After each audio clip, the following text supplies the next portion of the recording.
Selamat datang di YouTube channel saya, Derwin. Sesi ini saya akan membahas mengenai pencarian dan pengurutan lanjutan dari video yang sebelumnya. Sebelumnya ingat like dan subscribe YouTube channel saya untuk dapatkan notifikasi terkini mengenai teknologi, IT, dan sharing lainnya yang pasti bermanfaat untuk Anda. Melanjuti proyek Java, pencarian dan pengurutan, ini kan udah ada bubble sort, counting sort, insertion sort, selection sort. Nah, dari semuanya ini akan kita bandingkan sebenarnya learning time-nya itu berapa lama. Sebelumnya saya mau buat datanya itu pas, harus sama persis. Jadi bisa di-compare apple to apple. Oke, untuk bubble sort, masuk ke counting sort, datanya disamakan. Insertion sort,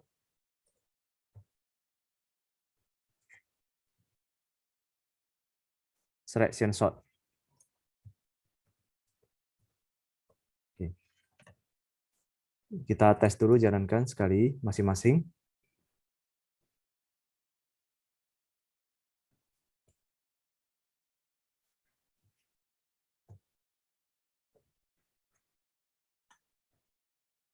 Dua tiga lima sampai 320. Oke. Sekarang insertion sort,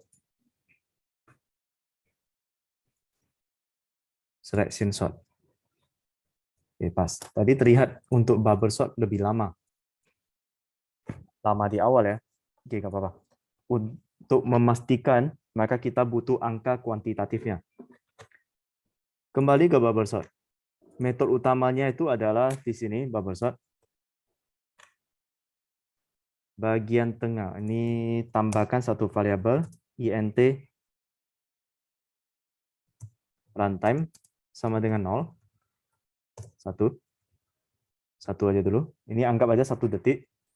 Setelah selesai looping, runtime plus. Kemudian kita tampilkan waktunya itu berapa lama. Out.print line. Runtime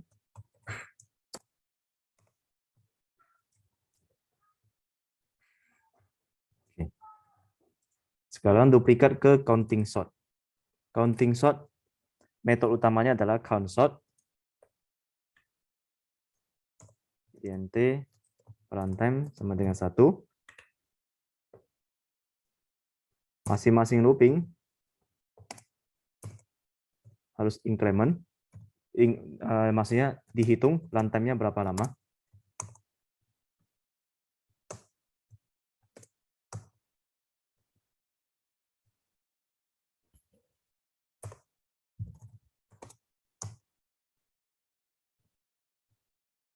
Dan finishing kita tampilkan. Yang ketiga adalah insertion sort. Metode utamanya insertion sort. Oke, di sini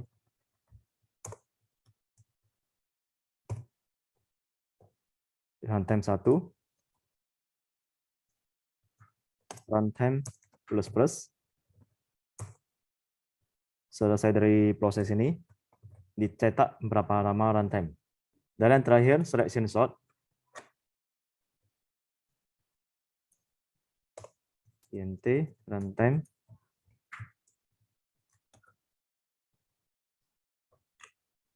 di dalam looping lakukan increment runtime. Selesai ini semuanya kita cetak. Kita buka notepad, catat dulu nanti masing-masing dari sort itu berapa lama prosesnya. Bubble sort, counting sort, insertion sort, dan selection sort.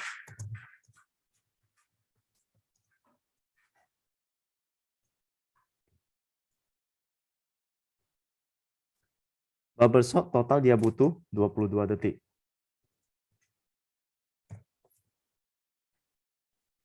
Ini asumsi detik. Walaupun sebenarnya pemrosesan menggunakan komputer itu dalam satuan mili detik. Counting sort.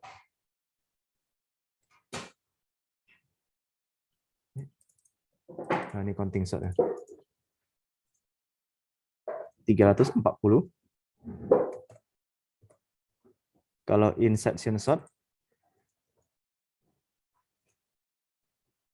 10. Selection sort 22.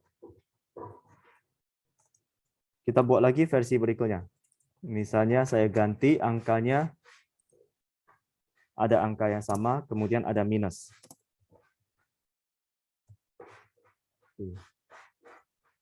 Di counting sort juga demikian. Biar sama angkanya, jadi pada saat kita bandingkan pas apple to apple,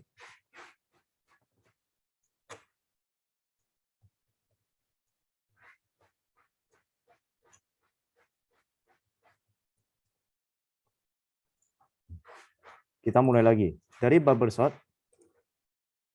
37. Counting sort, 351. Insertion, 17. Dan selection, 37. Apa kesimpulan yang bisa kita ngambil? Dari skenario pertama, yang paling lama itu counting sort. Dan yang paling cepat adalah insertion sort. Skenario kedua, paling lama juga sama, counting sort. Dan paling cepat, insertion sort. Memang nampaknya ini polanya sama. Akan tetapi, ini tergantung juga kepada case dan kompleksitas dari datanya. Oleh karenanya, jangan langsung membuat keputusan. Berarti saya harus memilih yang paling cepat, yaitu insertion sort. Belum tentu, harus disesuaikan dengan case-nya. Nah, kalau misalnya datanya sedikit, untuk apa kita buat pakai counting sort yang gitu lama? Ya, bisa kita pilih yang lain, apakah bubble sort, insertion sort, dan selection sort. Walaupun insertion ini 10 detik, ya bukan berarti selection sama bubble sort itu nggak bagus. Kenapa?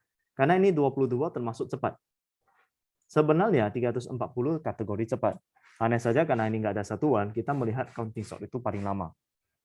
Oleh karenanya, penting sekali kita melakukan benchmark running time-nya.